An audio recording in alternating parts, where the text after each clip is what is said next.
Okay guys, welcome back to Be Original. I'm your host, Tennessee Tim. This is a friend of mine, Stephen Smith. And Stephen is going to tell us about this wagon of goodness that he has raised. He raised us a pig for me and my family. And I'm going to let him tell you more about it. Go ahead, Stephen. Hi there, Stephen Smith. I live here in Culleoka near Tim. Plug your YouTube channel while you're doing it. Yeah, Smith Farm and Outdoors is my YouTube channel. It's mostly about shooting guns, but it's a little bit about our life. What we did back in September, I picked up 3 piglets. Everybody does this all the time. I don't know why it's special, but we got some Duroc Hampshire mix piglets, about 30 pounds a piece. And in 6 months' time, they were averaging 300 pounds. So we took them to the butcher shop and had them cut up into meat. And Tim and his family's got 2 of the pigs. I've got 1 of the pigs in my freezer now. So I apologize, guys. I hit the off button. Stephen, go ahead. Continue, please. That's all right. I'll splice it together later. Yeah. We decided that we wanted to feed these pigs locally farmed, non-GMO food.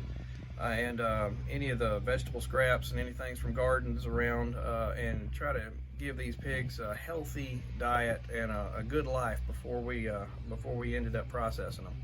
I thought the pigs were going to be about 235 to 240. They turned out to be 300 pounds on average over 3 pigs, so 900 pounds of pigs. Butchered them out, right about 200 pounds of meat on average on these pigs. We got a little bit more sausage than I expected because of some mess up on the paperwork, but I'm expecting this meat to turn out really, really good. So we'll set up a smoker soon. All right, great. I appreciate you stopping by. He was kind enough he raised our pig alongside of his, and then he needed a ride to the processor, and I had a buddy of mine who happened to have a cattle trailer. And we turned a pig into some really fine eating sausage. You recognize the ribs. That's the tenderloin. I mean, look at these pork chops right here. And this is just all natural. We know exactly what this pig eat his whole life, from beginning to end, from the first feeding until the last. We know exactly everything these pigs eat, and when you do that, you know, you're taking your responsibility in your own hands. You're taking your food source in your own hands. That's why we raise all this stuff around here, is to, you know, true freedom is being able to feed yourself and not rely on anybody else. And so this is our pork for the year. Thank y'all for watching. If you like what you see, click thumbs up. If you really like it, hit that subscribe button. We're a growing YouTube channel. Thank you for your support. Buy local, be original in all that you do. God bless you. We'll be working out here in the garden. Travis is dropping taters. Seed taters. This is what they look like in a row. My dad, he's waving at you. He's waving at you. There you go. He's got a digging tater plow on the back of his tractor, and he's digging out the little rows for us.